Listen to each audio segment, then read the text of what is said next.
비 오는 날임에도 불구하고 정말 역동적인 찬양과 또 특별 프로스콰이어,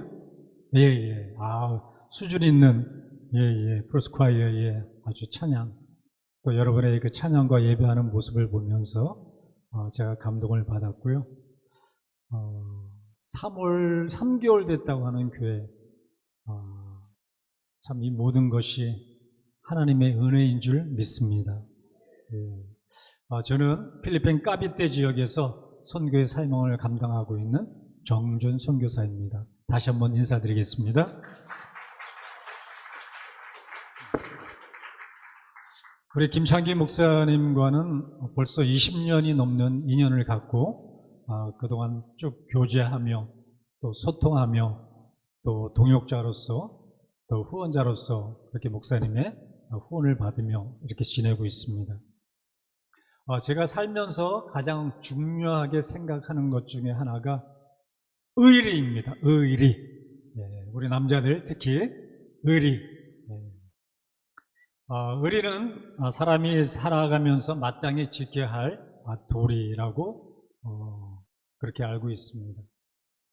20년이 넘는 세월 가운데 참 함께 소통하며 변하지 않는 마음, 또 그 마음을 지킨다는 것은 참 쉬운 일이 아닙니다.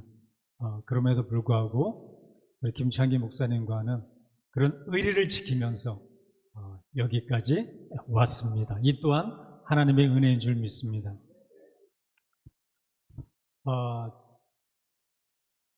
저희가 필리핀으로 간 지가 11년이 되었습니다. 짧다면 짧고 길다면 긴 세월인데 저희가 필리핀으로 가서 1년 후에 한국으로 오는 시간이 있었습니다. 방문을 하게 되었는데요. 그때 목사님 목회하시던 그 교회 10년 전에 아마 그 사정감리교회라고 제가 알고 있습니다. 이렇게 시골로 가서 시골길 옆에 있는 아주 조그만 교회였습니다. 그때가 아마 그 겨울이 다가오는 그때였는데 제가 목사님 그 사정감리교회에 가서 수요 예배 선교 보고와 인도를 하게 되었습니다. 아마 백발이 허연 어르신들하고 60이 넘는 어른들과 그리고 목사님의 자녀들, 꿀망졸망한 자녀들. 10년 전이면 아이들이 굉장히 어렸지 않습니까? 지금은 다 커서 기타도 치고 예배도 드리고 하고 있는데 한 15명 정도 남짓되는 그런 인원이 모여서 예배를 드렸습니다. 그 예배를 같이 드리면서 제 마음에 우리 목사님 또 사모님 참 많이 힘드시겠구나. 이런 시골에서 이렇게 열악한 상황에서 얼마 되지 않는 성도들과 함께 이렇게 목회를 하는 것이 참으로 쉽지 않겠다라는 그런 생각을 갖게 되었습니다. 이제 예배를 다 마치고 이제 돌아오려고 하는데 우리 사모님께서 저희 아내에게 다가오셔서 죄송합니다. 그러면서 뭔가를 이렇게 손에 꼭 집어주셨어요. 저희가 이제 차를 타고 돌아가면서 그게 무엇인지 열어봤습니다. 그 안에는 금반지 3개가 있었습니다. 금반지. 아마 아이들 어릴 때, 100일 때, 돌 때 아마 받은, 모아놨던 그런 금반지였던 것 같습니다. 사모님께서 죄송해요 하면서 전해준 그 금반지. 저와 제 아내가 그것을 보고 얼마나 펑펑 울었는지 모릅니다. 왜냐하면 저희도 가난했기 때문에, 가난이 무엇인지를 알았기 때문에 사모님의 그 마음을 알고 제 아내와 제가 펑펑 울었어요. 그리고 필리핀으로 돌아가서 정말 가난한 자의 친구가 되겠다고 다시 한번 우리가 확실한 마음을 갖게 된 그런 계기가 되었던 것 같습니다. 사모님 어디 계세요? 사모님 저 뒤에 계시네. 기억하십니까? 저희는 아직도 그 마음을 간직하고 있습니다. 이 자리를 빌어서 다시 한번 목사님과 사모님께 감사 인사드릴게요.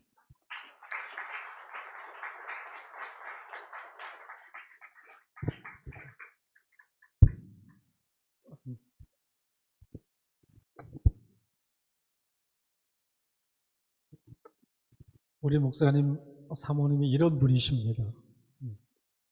참으로 여러분 자랑스럽게 생각할 수 있는 그런 분이라고 저는 생각을 합니다.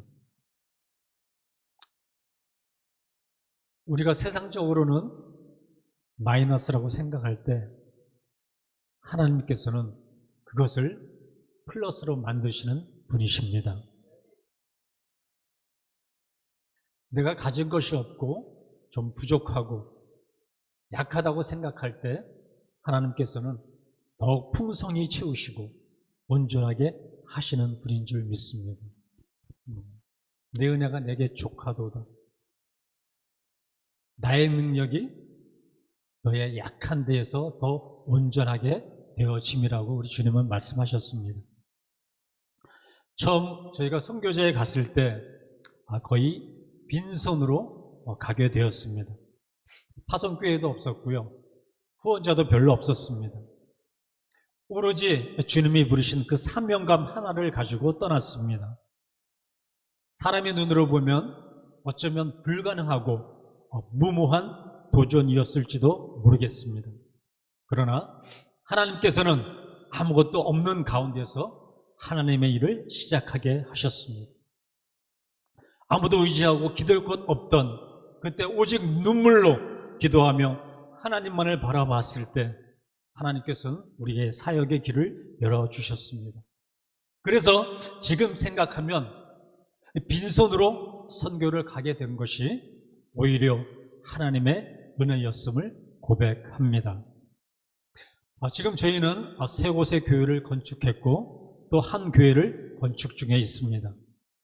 교회 사역으로 제자 훈련과 또 기도회, 여름 성공학교, 청소년 캠프 등의 사역을 하고 있고요.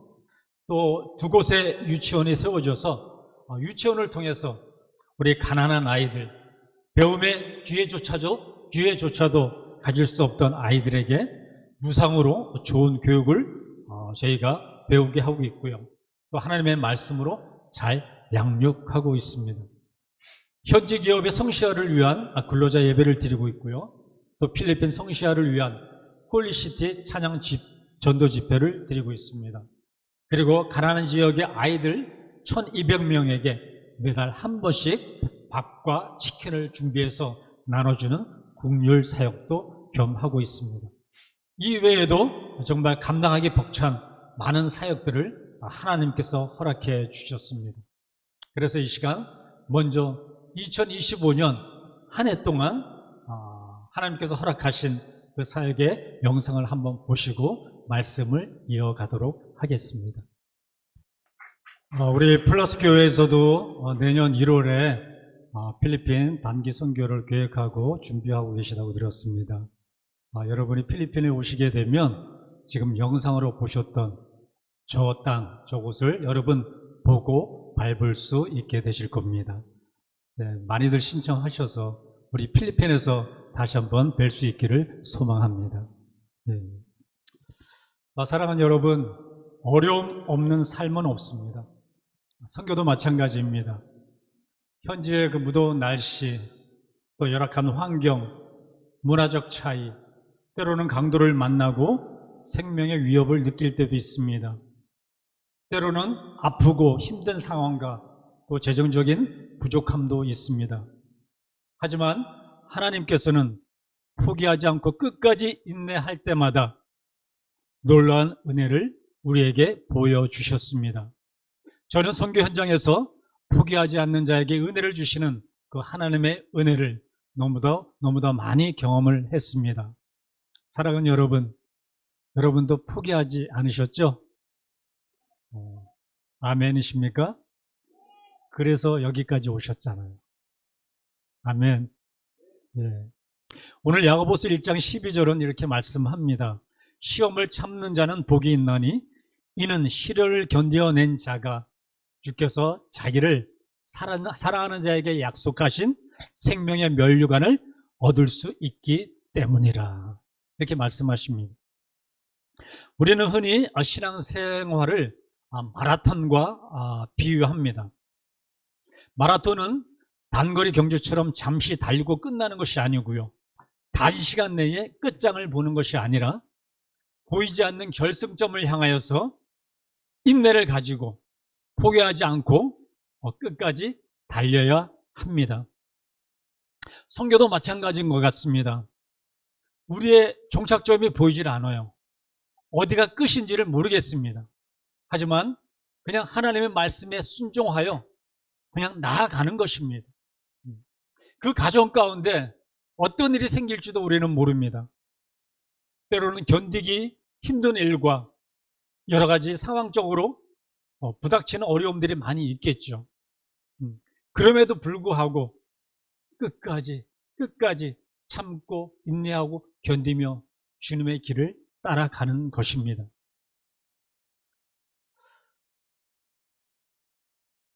우리는 때로는 우리의 눈을 가리고 세상적인 눈을 가리고 신앙생활을 해야 될 때가 있다고 저는 생각을 합니다. 세상적인 것을 바라보면 이게 비교하게 되잖아요. 그리고 시기하게 됩니다. 그리고 열등감을 갖게 됩니다. 열등감을 갖게 되면 한 발짝 한 발짝 나아가기가 어렵습니다. 가령 예를 들어서 어떠한 운동선수가 있습니다. 그런데 그 운동선수는 다른 친구들에 비해서 굉장히 열등감을 갖고 있어요. 체력도 약하고 자기는 굉장히 부족하다고 생각합니다. 어느 날 훈련을 하는데 자기 동료들을 등에다 대고 엎드려서 목표를 향해서 가는 그런 훈련이에요. 그 거리가 한 30m쯤 될까요? 다른 친구들은 그 사람이 아마 쟤는 중간에 포기할 거야. 견디지 못하고 쓰러질 거야 라고 생각을 했습니다. 그런데 그때 그 코치가 그에게 눈 가리개를 갖다 주고 눈을 가리게 합니다. 그리고 조용히 얘기합니다. 너는 할 수 있어. 포기하지 마. 너는 할 수 있어. 그리고 이 친구는 이제 엎드려서 다른 동료 친구를 등에다 메고 목표를 향해서 엎드려 가기 시작합니다. 너무나 힘든 거예요. 100kg가 넘는 친구를 등에 업고 엎드려서 가기 시작하는데 너무 힘들지요. 주위의 동료들이 쟤는 포기할 거야. 못할 거야. 비웃기 시작했습니다. 그런데 이 친구가요, 5m를 가고, 10m를 가고, 15m를 가고, 20m를 가는 거예요. 그때부터 이 동료들의 시선과 마음과 생각이 달라지게 됩니다. 이게 무슨 일이야? 이게 무슨 일이야? 안 될 텐데, 못할 텐데. 그 친구가 25m를 향해서 엎드려 가기 시작합니다. 그때부터 그를 비난하고 우습게 여겼던 그 동료들이 이제부터는 응원을 하기 시작합니다. 그래. 조금만 더, 다 왔어. 너는 할 수 있어. 포기하지 마. 이 친구는 그 동료들의 그 응원과 성원을 통해서 끝까지 가게 됩니다. 조금만 더, 다 왔어. 마침내 그 친구가 마지막까지 다 와서 이제 다 왔다고 생각하고 그 등에 있는 친구를 내려놨어요. 그리고 그 눈 가리개를 이제 뺐을 때 놀라운 일이 벌어졌습니다. 자기가 목표로 생각했던 그 30m가 아니라 50m를 와 있던 것이었습니다. 눈을 가리면 아무것도 볼 수 없어요. 단지 소리만 들을 수 있습니다. 자기는 할 수 없을 것이라고 생각했지만 주위의 동료들의 그 격려, 너는 할 수 있어, 너는 할 수 있어, 다 왔어, 포기하지 마. 이 응원과 격려가 그가 30m가 아닌 50m를, 그의 한계를 뛰어넘어서 50m를 갈 수 있게 된 동력이 되었던 것입니다. 사랑하는 여러분, 저도 마찬가지. 이 사역지에서 일어난 일은 정말 한 치 앞도 내다볼 수 없습니다. 영적인 전쟁이에요. 때로는 돌멩이를 던져서 돌멩이도 맞기도 하고 강도를 만나기도 합니다. 사람들이 배신을 해요. 아무리 잘해줘도, 먹을 것을 주고 사랑을 줘도 어느 날 뒤통수를 치고 배신을 합니다. 이럴 때면 정말 포기하고 싶어요. 내려놓고 싶어요. 하나님, 저희 늦은 나이에 이곳에 왔습니다. 체력도 약해요. 나이도 많아요. 젊지도 않습니다. 하나님, 정말 못할 것 같은 마음이 들어요. 그럴 때 하나님께서 저희들에게 말씀하시는 것이, 내가 있잖아. 내가 너를 도와줄게. 나는 너의 하나님이 됩니다.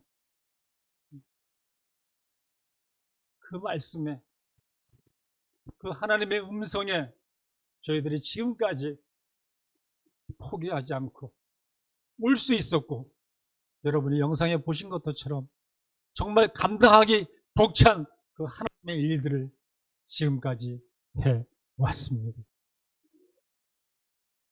인간의 능력으로는 할 수 없는 것들이에요.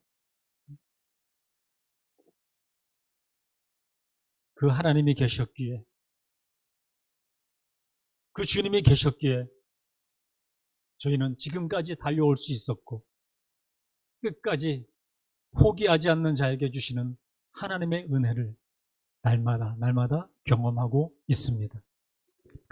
저는 매일 주일마다 예배 때마다 우리 성도들에게 제가 먼저 외칩니다. Don't give up. You can do it. 포기하지 마. 너는 할 수 있어. 그리고 EPWM.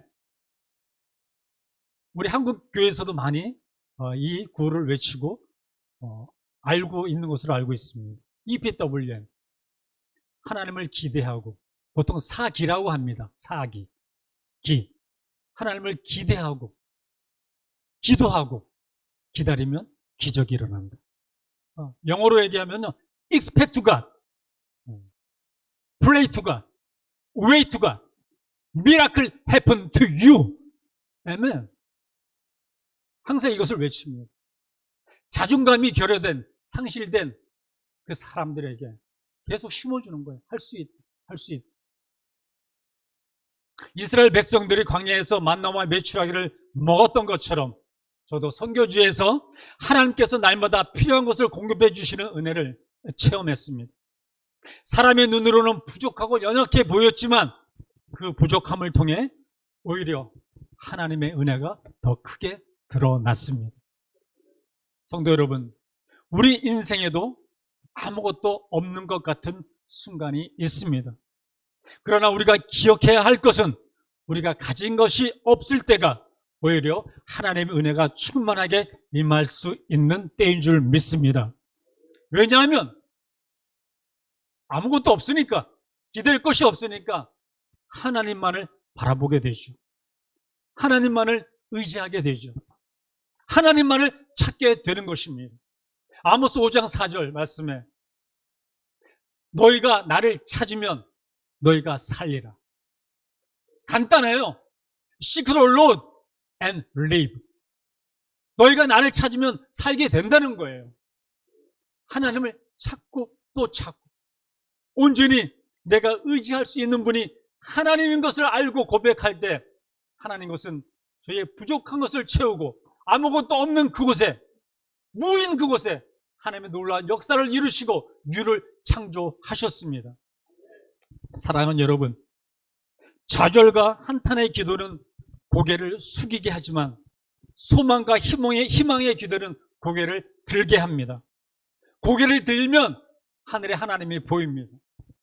처음에는 고개를 떨굴고 좌절된 마음으로, 실패한 마음으로, 하나님 내가 어떻게 해야 합니까? 어떻게 살아야 합니까? 어떻게 선교를 해야 합니까? 눈물을 떨구며 기도를 했으며, 하지만 하나님께서 내가 너희를 고아와 같이 내버려 두지 않겠다, 내가 너와 함께 하겠다라는 이 말씀 후에는 고개를 들어서 하늘의 하나님을 바라보며 기도를 합니다. 희망이 보이는 거예요. 소망이 보이는 거예요. 자존감이 회복되는 거예요. 할 수 있다. 하면 된, 해보지. 그 하나님이 지금까지 저희를 인도하셨습니다. 그래서 하나님께서는 저 무너진 땅 위에 죽어가는 영혼들을 위해서 교회를 세워주셨고, 쓰레기 더미, 더럽고 악신하는 그곳이 이제는 찬양의 향기가 나고 예수의 향기가 나는 작은 천국이 되었습니다. 저는요, 우리 아까 영상에서 보셨잖아. 아이들 모습, 예배하는 모습. 저 해맑은 아이들의 웃음 속에서 매일 하나님의 나라를 봅니다.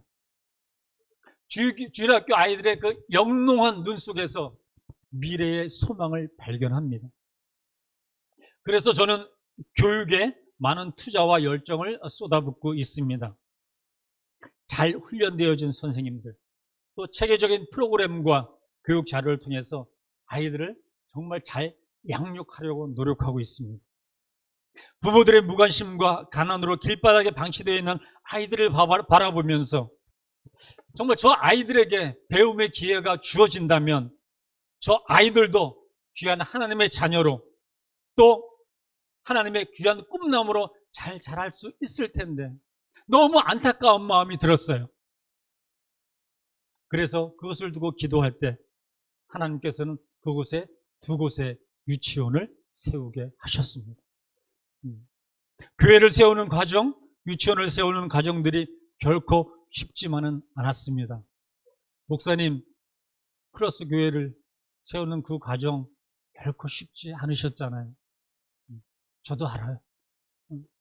그런 경험을 지금까지도 해오고 있으니까요.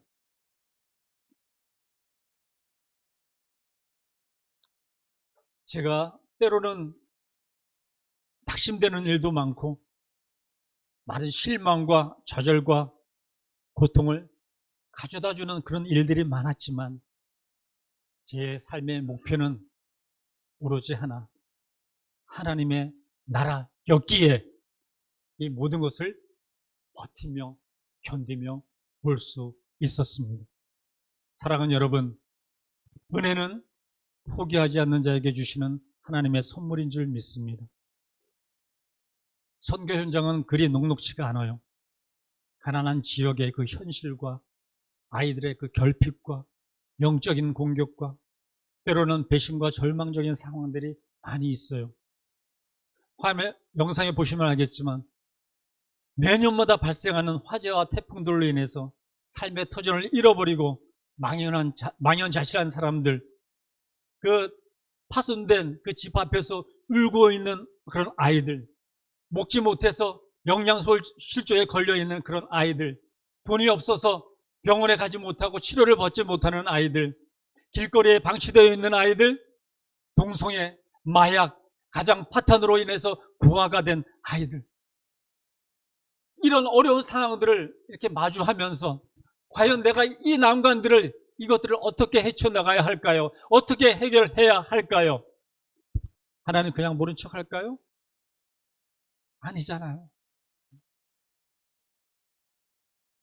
태풍으로 지붕이 다 날아간 부서진 집 앞에서 울고 있는 아이들, 제가 그 아이들에게 해줄 수 있는 일이 무엇일까요? 물론 집을 고쳐줄 수도 있죠. 수리해 줄 수도 있어요. 하지만 상처받은 그 아이들의 마음을 어떻게 내가 위로해 줄 수 있을까요? 저는 그래요. 그 아이들에게 다가가서 그 옆에 앉아서 같이 우는 거예요. 같이 우는 거예요. 아이들이 기뻐할 때 같이 기뻐하고, 아이들이 슬퍼서 울 때 옆에서 같이 우는 거예요. 그거더라고요. 선교가 대단한 거 아니에요. 뭐 돈이 있어서 뭘 해준다? 나눠준다? 이게 아니고요. 그냥 마음을 나눠주는 거예요. 나의 진심을 사람들에게 보여주는 거예요. 그럴 때 사람들의 마음이 열리고요. 복음이 들어가더라. 저는 포기하지 않았습니다. 지금도 포기하지 않고 있습니다. 여러분의 삶 가운데도 역경과 고난이 많이 있을 거예요. 그러나 그때는 포기할 때가 아니라 오히려 하나님께 더 가까이 나아갈 때인 줄 믿습니다. 포기하지 않고 달려왔을 때 하나님은 놀라운 열매를 저희들에게 주셨습니다. 아이들의 웃음이 회복되고 복음을 들은 사람들이 변화되는 모습을 보며 저는 확신하게 되었습니다. 하나님은 포기하지 않는 자에게 반드시 열매를 주신다. 우리는 은혜를 많이 말합니다. 우리가 호흡하는 것도 은혜고, 우리가 찬양하는 것도 은혜고, 예배할 수 있는 것도 은혜고, 목사님을 만난 것도 은혜입니다. 다 은혜이죠. 그 와중에 포기하지 않는 자에게 주시는 하나님의 은혜는 열매가 있습니다. 결실이 있습니다. 불타버린 수상강 마을에서 살던 아이들, 그 중학교 그 어린 아이들이 지금 자라서 교회 리더가 되고 찬양팀이 되고 학교 선생님이 되고, 그리고 지금은 5명의 우리 학생들이 신학대학원에 입학을 했어요. 그 가난한 지역에서. 그 아이들이 자라서 지금 5명이 신학대학원을 입학해서 좋은 목사의 꿈을 가지고 지금 공부하고 있습니다. 이게 열매가 아니겠습니까? 내가 걔네들한테 맨날 포기하지 마, 너는 할 수 있어. 부모들의 반대가 너무 심해요. 왜? 가난하기 때문에 일단 고등학교만 나오면 돈을 벌어와서 가족들을 부양을 해야 돼요. 목사가 되면 돈을 많이 벌 수 있습니까? 아니잖아요. 가난해요. 목사가 돼도. 그러니까 부모들이 목사가 되는 걸 반대합니다. 그것을 이 아이들이 뛰어넘었어요. 어떻게 뛰어넘을 수 있을까요? 포기하지 않는 자에게 주시는 하나님의 그 은혜를 그들이 알기 때문에. 그래서 지금 신학생 5명이 공부를 하고 있어요. 여러분들이 오시면 그 신학생들을 만날 수 있습니다.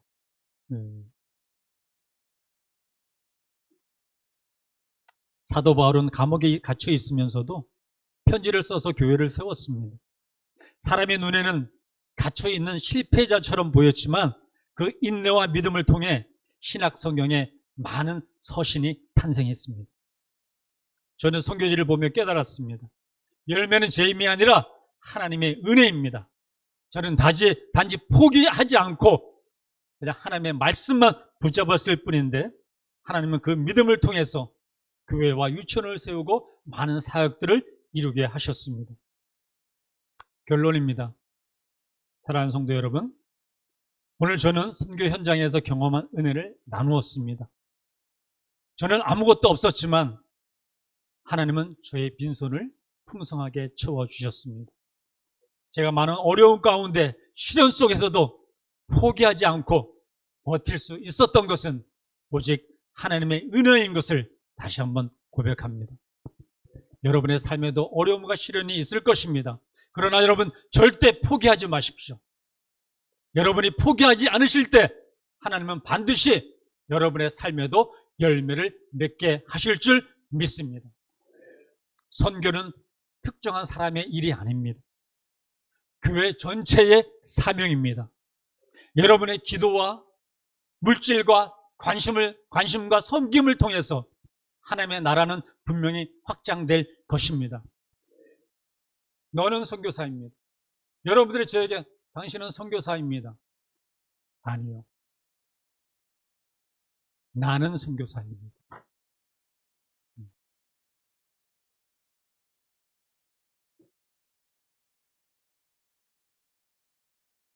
여러분은 후원자를 뛰어넘어서 하나님의 나라에 투자하는 투자자들입니다. 그 투자를 넘어서 여러분은 우리와 선교사들과 함께 하나님의 나라를 세워가는 동력자입니다. 그래서 여러분이 선교사입니다. 우리 한번 말해볼까요? 나는 선교사입니다. 자, 가슴에 손을 대고 나는 선교사입니다. 우리 옆 사람에게 당신은 선교사입니다. 우리 모두에게 우리는 선교사입니다. 아멘. 제가 선교지에서 경험한 은혜와 또한 여러분이 이곳에서 경험한 은혜가 오늘 본문의 말씀처럼 우리의 신앙 고백이 되어지기를 원합니다. 시험을 참는 자는 복이 있나니 이는 시련을 견디어낸 자가 주께서 자기를 사랑하는 자들에게 약속하신 생명의 면류관을 얻을 것이기 때문이니라. 아멘.